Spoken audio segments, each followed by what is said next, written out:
I am addicted to Wave plugins. To use a console that doesn't have them is a pain. I can do it. I've been doing it a long time and I can do it reasonably well. But if you eat at the best Chinese restaurant in the world, you always want to have the best Chinese food.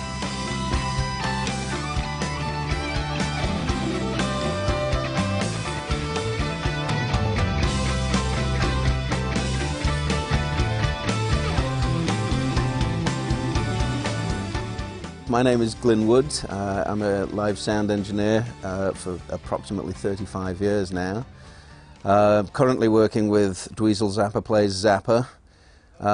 Moving backwards in time, Sinead O'Connor, the very lovely Suzanne Vega. I worked with almost all of the members of The Clash individually. I never worked with The Clash, but I did 3 or 4 years with Big Audio Dynamite when they first started, which I think was very much the greatest period of theirs was the first and second albums. ZPZ were booked to do a thing called the Jammies, which is like the Grammys but for jam bands.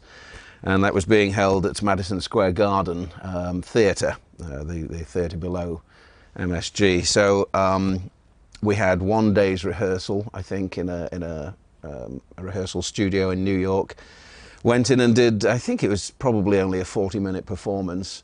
I was amazed by the standard of musicianship, absolutely amazed. There was, at least, I think there was about 11 people in the band at that stage. We had Steve Vai, Terry Bozzio, and Napoleon Murphy Brock as Frank Zappa alumni. They were part of the touring band, and this was just a one-off. And it went very successfully. It was really great. I think originally when they were talking about touring it, they wanted to get Frank's front of house engineer in to do it. But the Madison Square Garden thing went so well that they decided to ask me to do it. Well, we tour substantially every year. I couldn't put a figure on it, I can't imagine, but hundreds and hundreds, yes, absolutely. I managed to convince Dweezil that we needed to go digital. At the start of 2009, I'd been using a Midas Heritage 3000 plus a sidecar. When we first started Zappa Plays Zappa, there was 73 front of house input channels. In the interests of space saving and ease of transport and ease of my bad back, I was trying to get Dweezil to acquiesce to go to digital. And finally, in 2009, the start of 2009, we were able I went and learnt at that stage the DigiDesign Venue console, and have not looked back. It's obviously a new medium. I had a little DigiDesign 002 home studio thing. I don't do studio work, but I got one of those to make a Suzanne Vega live album some years ago, and at that stage, I realised the potential of these things. I would have probably gone a year or so earlier if Dweezil had wanted to actually go into the digital domain, but he wanted to try and keep it as accurate as possible to his father's analogue domain, really. But I'm delighted to have made the transition, yes. I believe you can capture older sounds. I particularly am impressed with the SSL bus compressor that I use on my left and right outputs.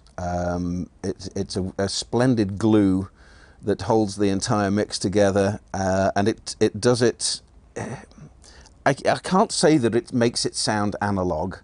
I don't think anything ever will, but it's its own warmth of sound, and I'm perfectly happy with that. And Dweezil's happy with the results as well. So I'm very pleased. It's gone well for me. The Waves plugins, I have to say, without sounding too ingratiating, are spectacularly good.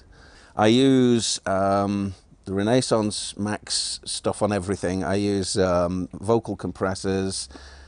We have 8 singers on stage. Everyone has a Waves compressor, and I discovered the vintage EQ. We have a lead vocalist, Ben Thomas, who has a bit of a hole where his voice should be. He's a really good singer, but his sonic range is really kind of peculiar around the 800 to 1K frequency band. He has a kind of dip, and I was finding it difficult to project his voice, very difficult indeed. So I tried a few different EQs, and I stuck the Waves vintage EQ on his vocal, and I dabbled around, and I looked in the profiles, and there was lead vocal.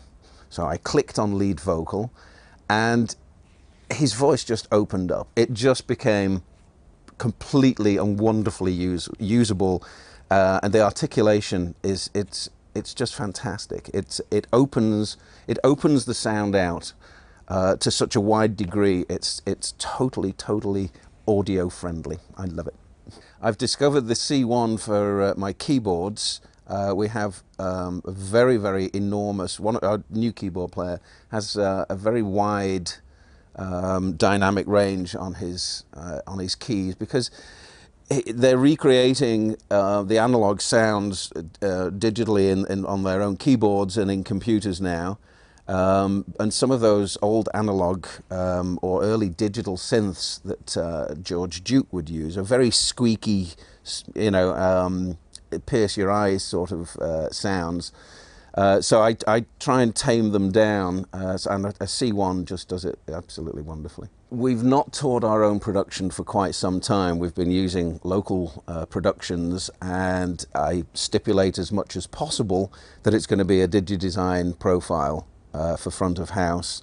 The monitor engineer still likes to work on a Heritage, which is handy because it has a whole bunch of direct out, so that we can record every show straight onto a Motu setup.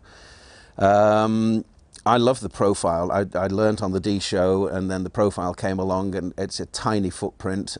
It sounds great. I always drive my subs separately, so left and right I goes through the BCL. I'd like another one for the bottom end as well. But again, space is at a premium. I had Max BCL yesterday. I enjoyed its sonic quality is supreme. My main role as the house engineer is to interpret the band's music and make it as sonically complete as possible for any audience member anywhere in the auditorium. I'm not there to do my own creative thing unless that's what's called for. With Big Audio Dynamite, I was part of the creative process. I would fly in sound effects from video, from movies, stuff like that. Random machine gun attacks, you name it. It was very much, okay, Glynn, we want you to go mad with this. This song needs this, and so just do what you want. So I'd fly DJ stuff in, all sorts of, and that was part of the creative process. With ZPZ, I'm just taking what they do and make it as sonically complete and Frank Zappa-like as I possibly can. My favourite Waves plugins and why I use them, on the outputs, the SSL bus compressor, just fantastic. It makes it sound like a damned SSL, and everything was made on an SSL. I don't know what console Frank actually used, but I'm sure he must have used SSL desks at some juncture.